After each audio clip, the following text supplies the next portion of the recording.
All right, let's get things rolling here for our first afternoon session, all about reaching and engaging new fans.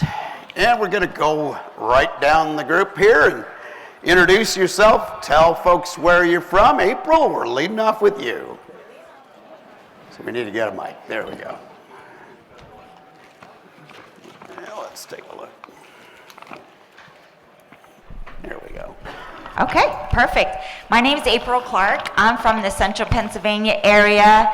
Our popular racing at our racetracks include 410 sprint cars, dirt late models. We have Lincoln Speedway, which is a dirt oval in the Gettysburg area, as well as Baps Motor Speedway in York, Pennsylvania area. We also have an indoor motorsports racing show in February called Racing Extravaganza. And we have a Legends Series in central Pennsylvania. So I'm involved with all of those. Well, welcome. You've been a participant out there before, and now it's great to have you up on stage. Jared, please introduce yourself, where you're from, all that good stuff for the folks in the audience. My name is Jared Mees. I was born and raised in Honeybrook, Pennsylvania. Currently hometown is in Florida. I race Grand National Flat Track for the American Flat Track Series, and I also promote 2 separate events on the series. And I'm 36 years old, and that's what I do. All right, our next guest, Josh, started out as a racer and then got smart and decided to get onto the business side of this sport. Go ahead and introduce yourself. I don't know about smart is the right word, but we've done some cool stuff. I'm Josh Holt, co-owner, co-founder of My Race Pass. There's a My Race Pass book in front of you, kind of read up about what we do, but we're a near 15-year-old software company that focuses on a lot of tools, actually. We do everything from websites to race management to online tickets to online registration. And then we have the very popular My Race Pass app.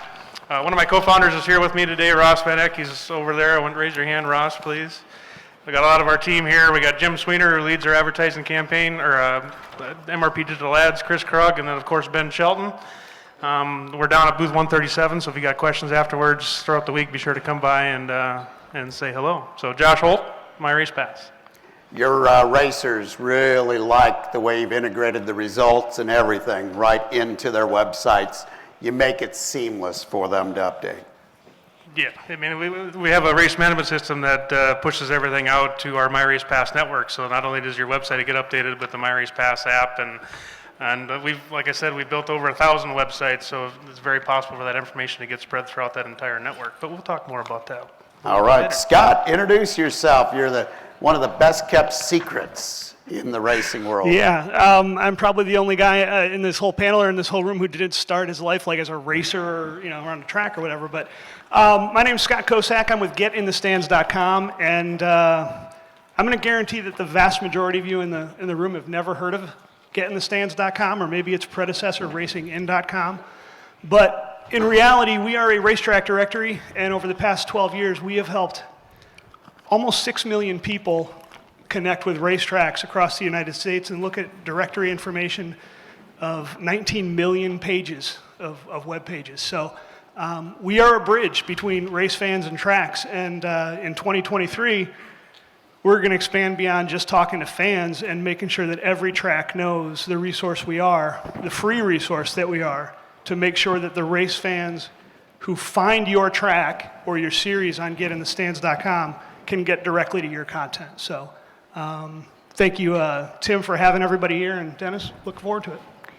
April, I'm going to pick on you first. We had a little bit of fun here while a lot of you were on the other side. We had a little bit of girl time over here. That may be a first in the history of this event. Dennis, so you opened the door, my friend. So I'm going to pick on you first. How does that sound?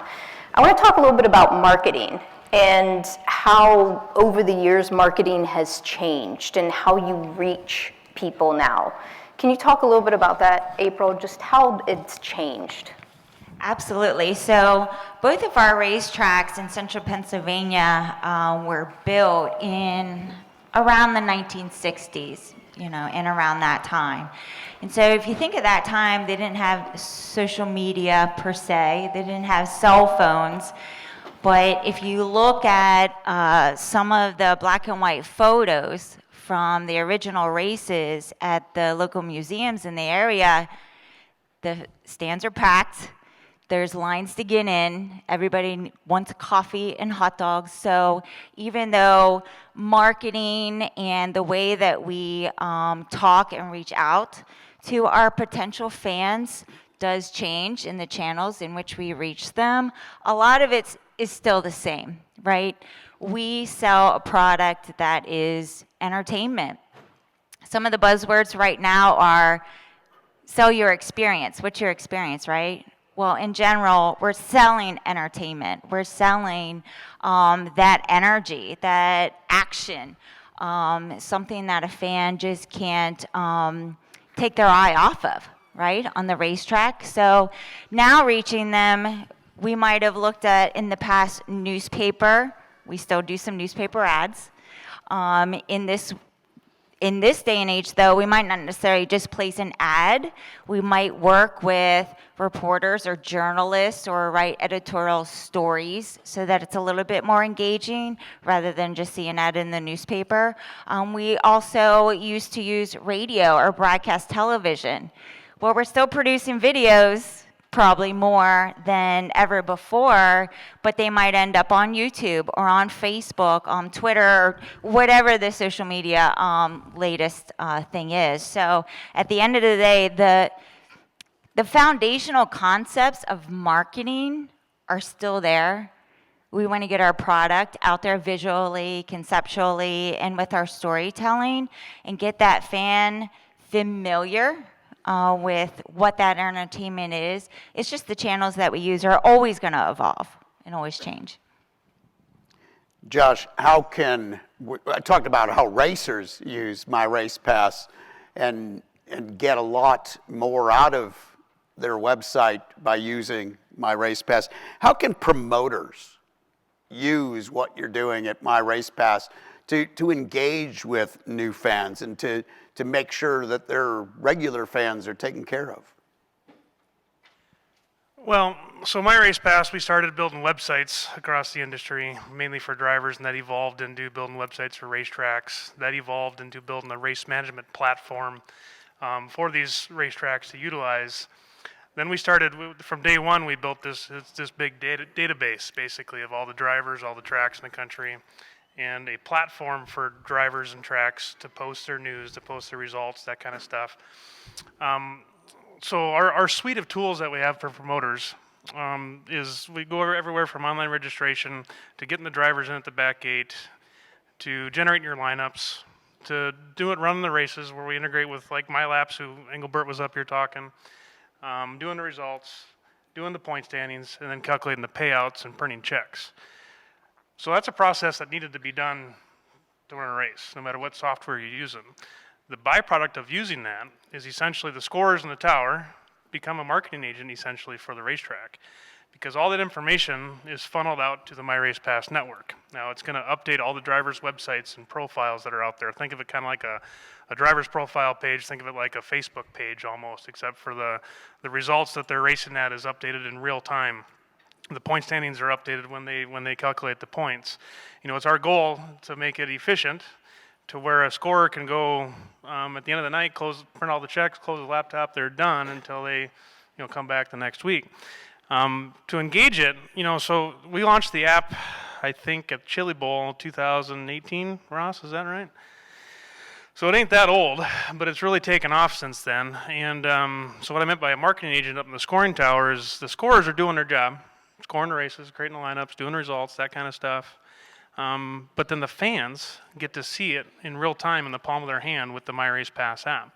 So there are many racers, you have the lineup board at the racetrack where you write down what the lineups are for the heat races and whatnot. Well, now the drivers just pull up the app and they can see it in real time. But not only can the racers do it there, but the fans in the stands can now follow along on what's going on.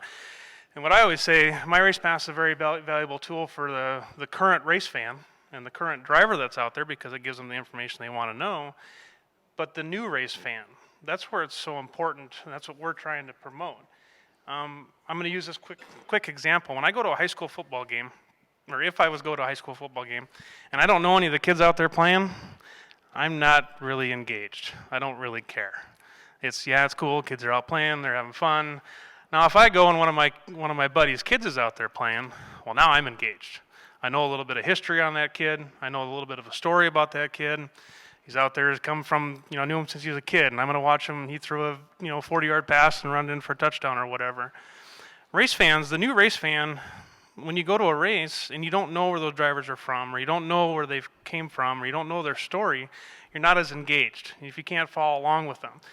So with what we try to do with My Race Pass is to put that power in the fans' fingertips to where they can learn where they raced at last week, maybe where they're going to race at next week.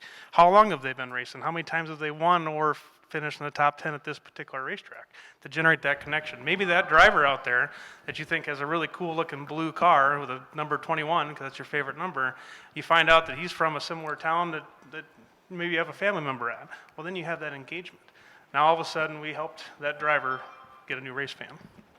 So that's one of the things we push at My Race Pass is that engagement of the race fan. And we also have our fantasy platform that we just launched a couple years ago, where it's amazing how much that's taken off. It brings people that maybe don't go to the races and watch the races, but now it makes them a fan. I mean, even myself, I'll follow along in some different circuits that maybe I haven't as I'm playing fantasy, but now I start learning these drivers' names, and I start following where they're going.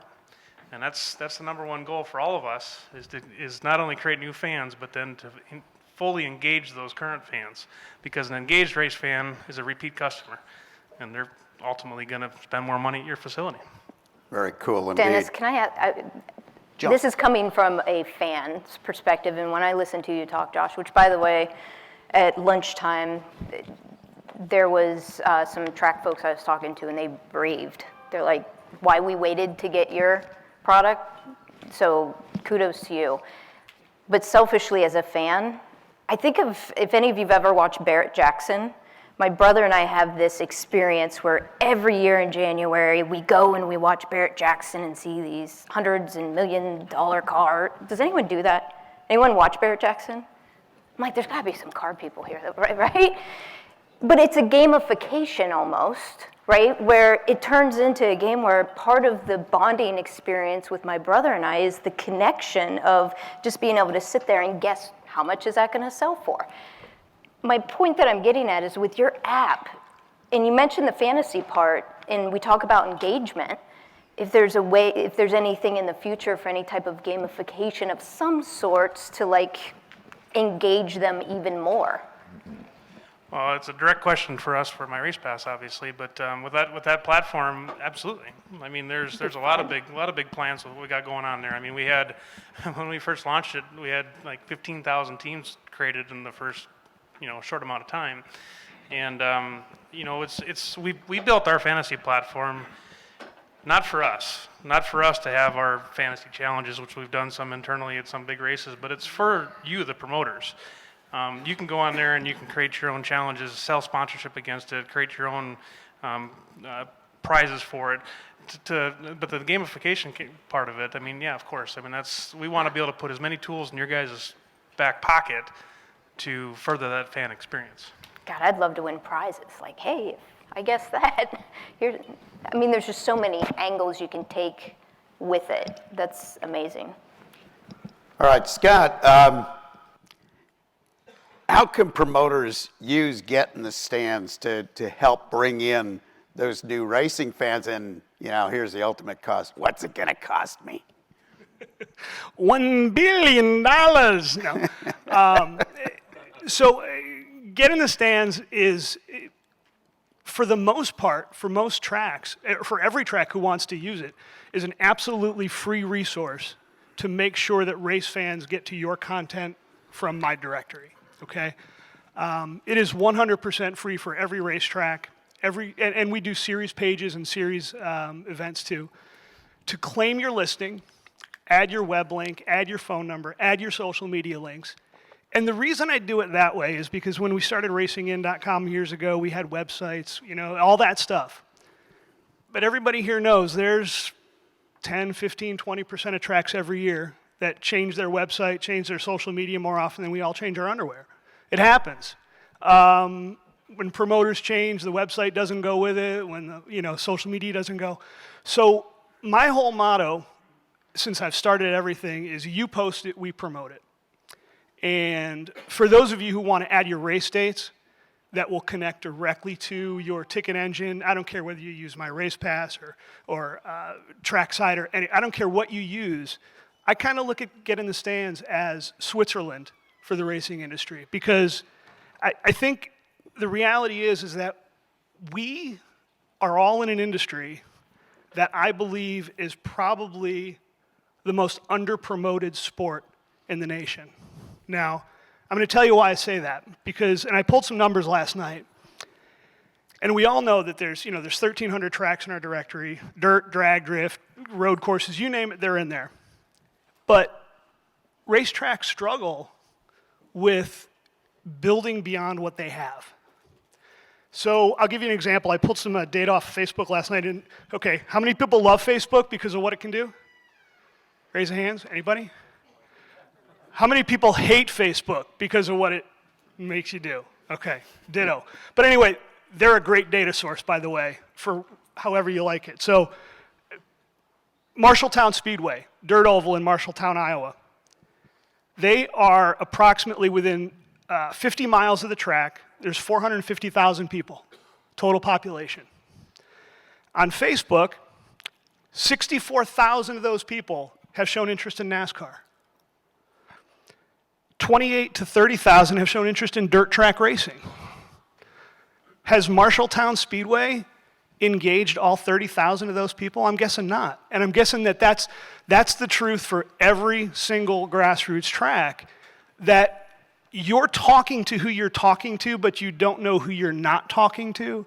And that's been my mission ever since I started racingin.com and getinthestands.com, is to make sure that race fans everywhere know that racing exists, not just where they live, but where they're headed to and through, because the grassroots are what's needed for everything to work, right?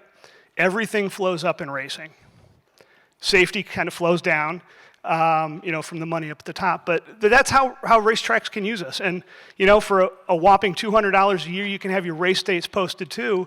And you know what? If you get one traveling group a weekend over 15 weeks, you're like tripling your investment on that. So getinthestands.com, there's a learn more button at the top, and it'll walk you through the whole thing. And I used to, when I traveled for racing, it was the National Speedway directory long before I crossed paths with Tim, that, hey, I'm in Rockingham today to cover a NASCAR race. What can I go see tonight? So that was all it. I didn't want to cough in your guys' ears, so I shut off my mic. So Jared, I'm going to put you on the spot. How do you measure success? Like, from your perspective, your experience, how is success measured? Oh, man. I think success is measured by, the hard work and dedication that one puts into something. And when obviously, at the end of the day, you have a goal, and success is measured by how much work you put in to reach that goal. And when you talk about engaging, and the topic of this conversation, the engagement piece and getting and reaching out to the audience, which I agree 100% with what you said. But how would you measure the success around that?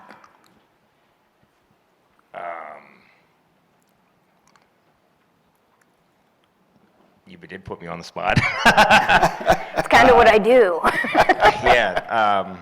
I think an example would be something like, Thanks for saving me.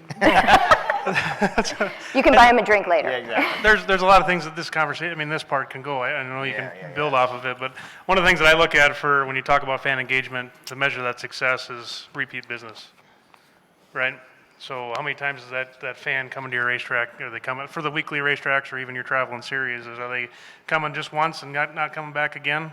Or they keep coming back? Because if they keep coming back, that means they have a product that they want to see, they want to invest in, they want to invest their, the money they make, they want to bring their family of four there. So being able to track that obviously brings its own problems, but that's where online ticketing comes in. No matter what platform you use, you can do that. But I think one of the answers to that question, I don't mean to say that, I think is repeat business.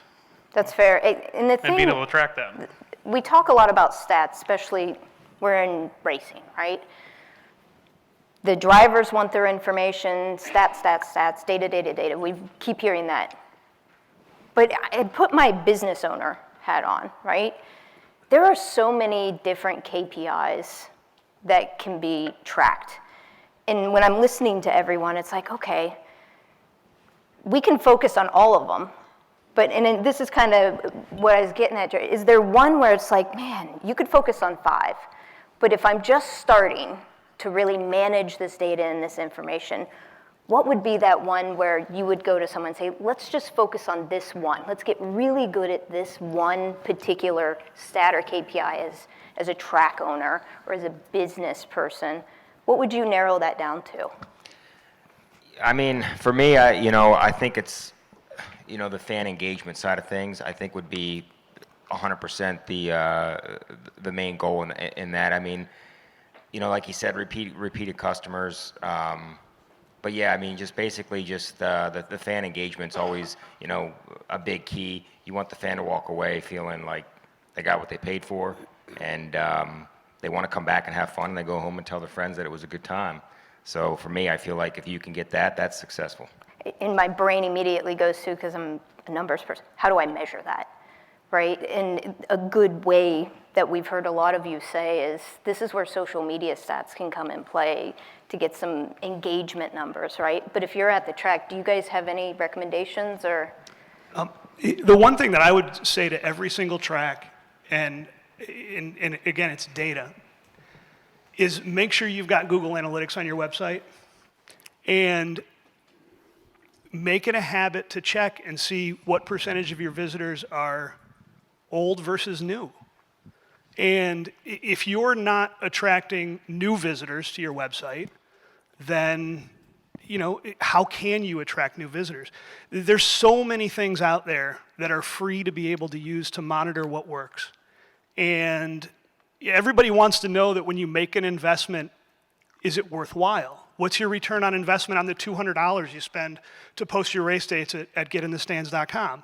Well, I know how many clicks I'm sending to you, but that doesn't mean anything coming from me. It means more from your perspective to know that you can see, hey, I spent money here on this website or here on this website.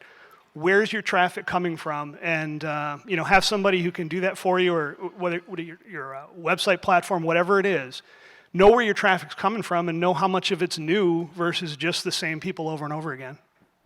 Very good point indeed. Are there questions from the audience? If so, raise those hands high and keep them up. We'll get a mic to you.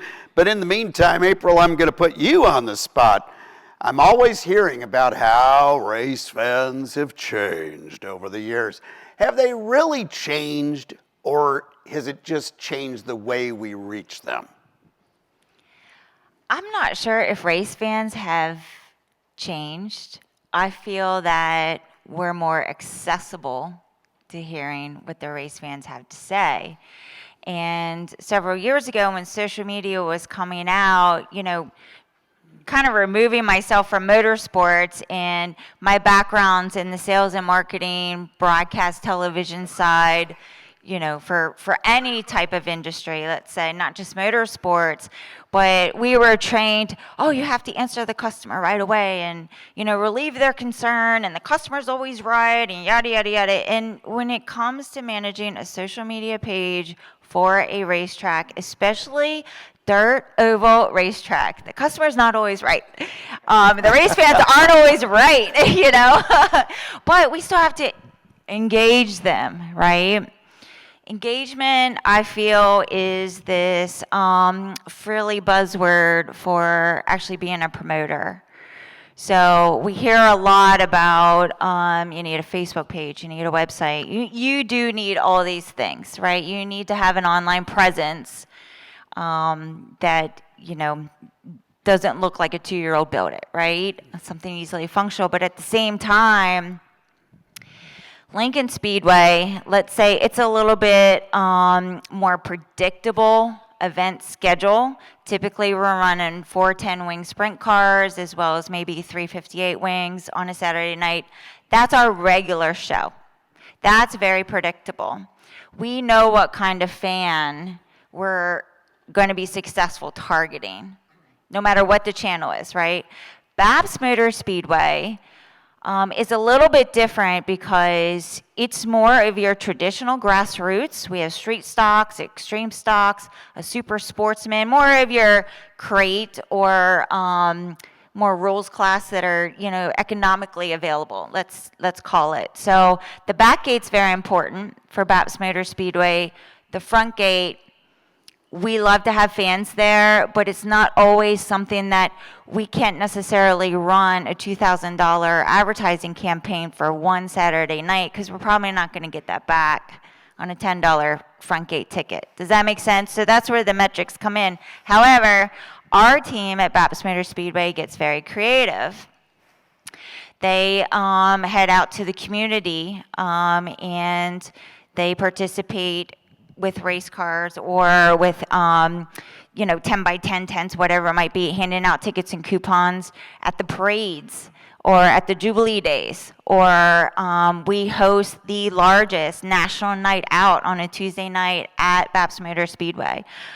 We also have a Halloween race where the race cars decorate their cars on the front stretch for all the kids. I mean, it's insane, the front stretch filled with kids in costume and race cars that are dressed up like skeletons or witches or whatever. Who would have thought, right? So those are things that take a lot of energy.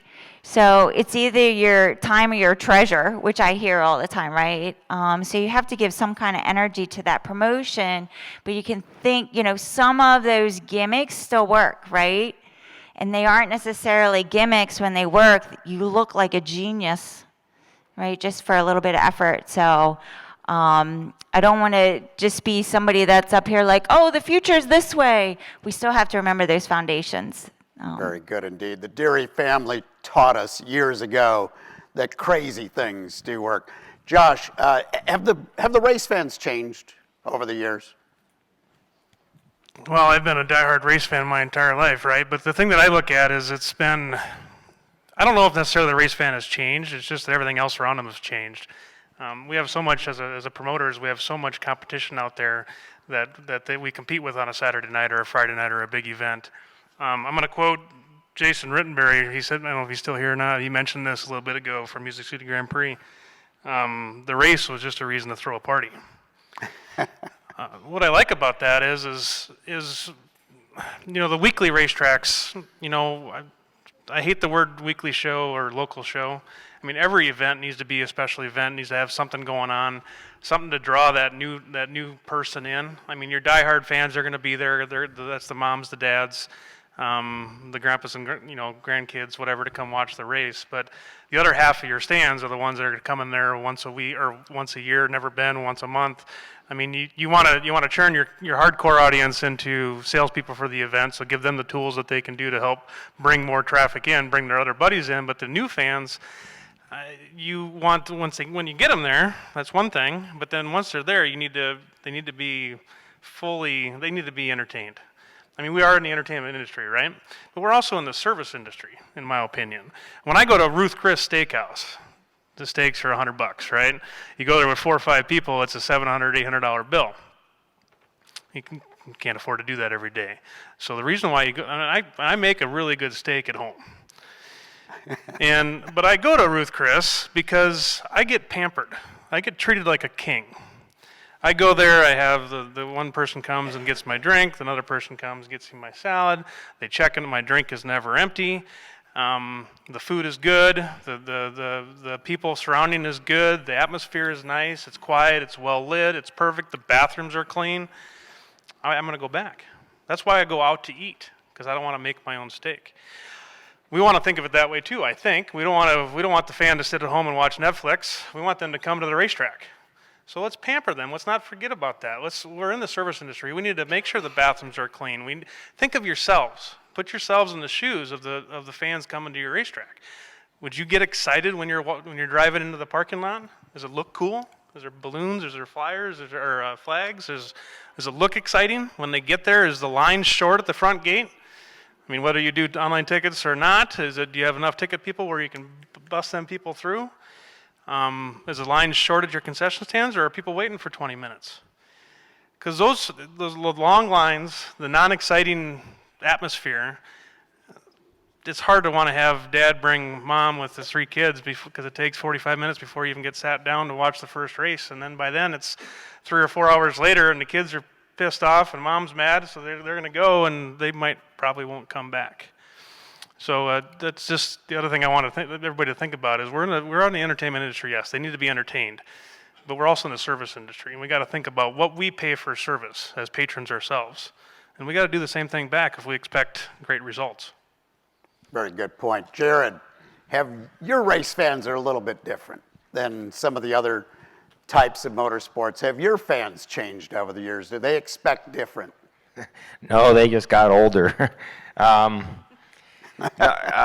We. I feel attacked.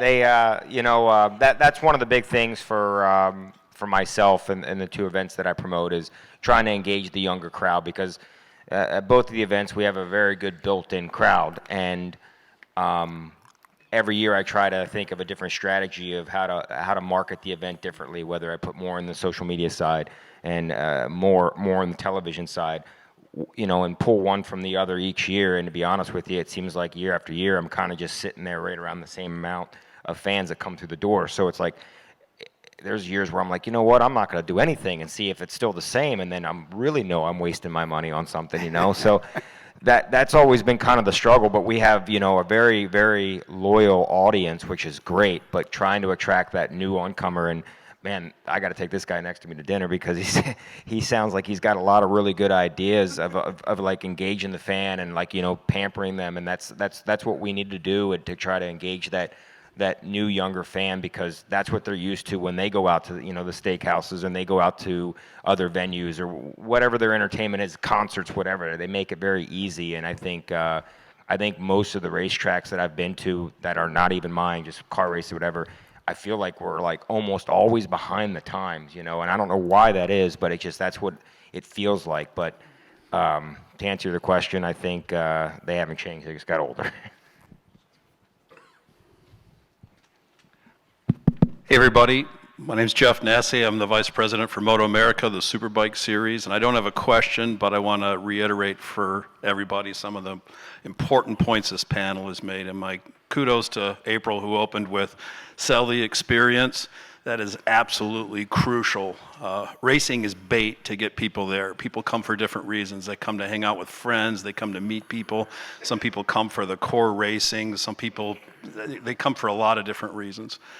So we do a ton of marketing and advertising for our series, and we always run at least 5 different ad creatives digitally and socially to address each one of those segments. We run ads that appeal to the core race fans, so it's a bike on a track. We run ads that appeal to the families, and so there's almost no motorcycles in it. It's just people having a good time. We do camping creative. There's another segment that, camping creative, family creative, motorcycle, and then rider creative, which takes the helmet off the rider. And the reason we do that is because people come from different reasons, and you have to appeal to each one of those reasons. And a really important point on that, if you do that, if you go back and your next race that you're doing and you're running 4 or 5 different creatives and you're watching how each of those work in terms of click-throughs and ticket sales and all that, if you see one that isn't performing as good as the rest of them, don't X that out.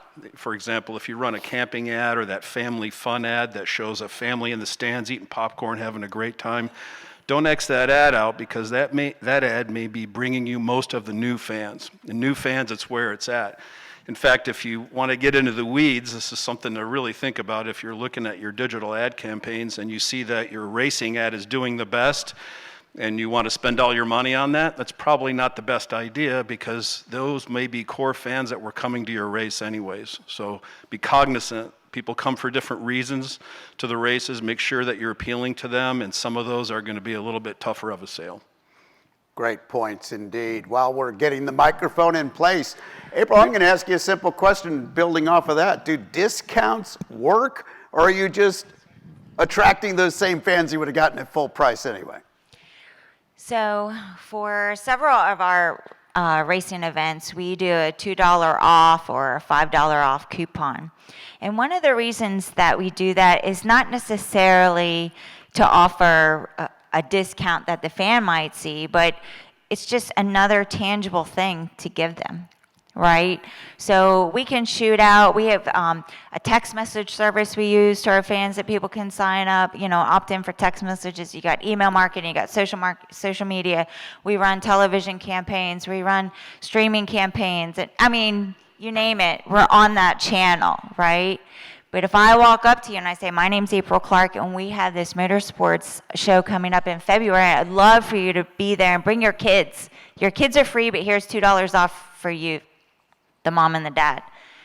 They're going to remember that, right? And so that's why we do that. And we can also then track those coming in, but they do work because I think there was one season maybe with Baps Motor Speedway where we were like, is this really worth the money to print it? Let's not do the $2 off coupons. The first 4 races, fans came up, where are the coupons? So yes, they definitely work. Very cool. Well, let's go around the horn one more time for a final thought. Scott, we're going to start with you on the end. This whole panel is about reaching and engaging new fans. I think one of the things I hope people realize is that social media is a giant pond, and every fan who's in your stands every weekend is a pebble to make ripples. So one thing that I will offer to you is everyone here has gone on a road trip with their family and stopped at a scenic overlook, right? You've taken pictures, what have you.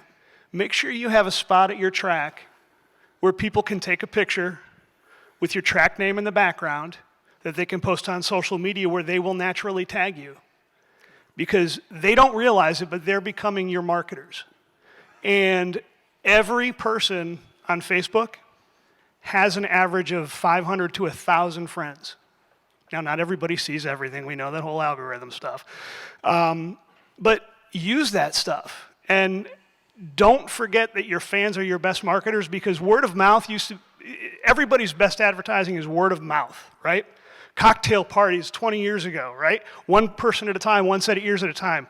It's word of thumb now, everybody. And it's not one person and one set of ears at a time. It's 500 people at a time. So don't lose that. And I'll end with the fact that for the tracks that do get engaged with getinthestands.com, I run regular Ask Me Anything sessions about how to use social media the most effective and efficient ways, because I want everybody here to know the right ways to use it the best. And that's how everybody's going to get better. So that's all. Josh, a final thought. Well, we talked about headlines, a lot of stuff up here. One of the things we didn't talk about is, earlier in the sessions was a lot about data this, data that. Data is very, very important. Data also takes time to do what you're going to do with that data. The one thing I want to say is email marketing is a really big tool. So when you're using online tickets from whatever platform you're using, find a way to utilize email marketing. It's very inexpensive, and it's fairly effective. We have an email list of nearly 500,000 people, and we have a 24 to a 26% open rate. We just started doing this about a year ago. We send it every 2 weeks. So I want to mention this. When you're doing something like that, the biggest thing that we learned is consistency. You don't need to always be selling them something. You need to just be informing them, giving them the reasons, tell them what's going on. And it's okay at the bottom of every email, click here to buy tickets. But start building that email list. Find ways to get more emails from your fans. So I wanted to stress that point. The other thing I wanted to say too is, raise your hand if you think social media is overwhelming, all the different channels you can do. I'm guessing everybody should probably raise their hand. What I want to say with that is, it's better to have a kick-ass half than a half-assed whole. What I mean by that is, do what you can great. Don't try to do everything and be only halfway there on all those different platforms. So focus on a few things that you know you can do really well at and be consistent with, and do that. Don't try to do it all unless you can do it all 100%. Jared, a final thought.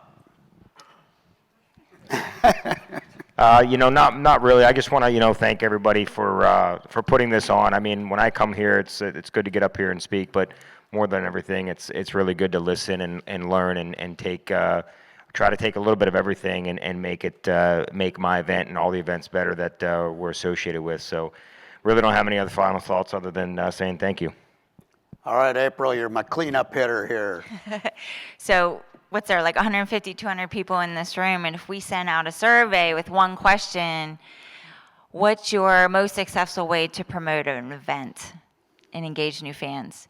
There would probably be 150 to 200 different answers. And I guess the cleanup is you're probably all right. So. Very good point indeed. Well, we learn from this group. Well, we're in the entertainment business. We're not just in the racing business. And you guys are right. We're in the service industry business as well. Race fans really haven't changed when you come right down to it. They still want a show. They want drama. They want someone to cheer for and maybe to boo against. One of my favorite speedways, go to Grundy County Speedway there, and there's a certain driver that every time he takes the lead, there's about 20 people right down at the fence to salute him and to tell him he's number one, sort of. And what else do we learn? Well, it's tough to attract the new fans, but we need to speak to them where they are living, which is online.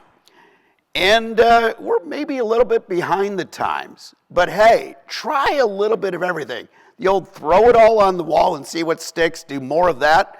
But a great point. You're not always sure what message is reaching the fans. They might have engaged with the third post that you made and clicked through that, but it might have been the first two that hooked them to your site. Let's give this group a great round of applause.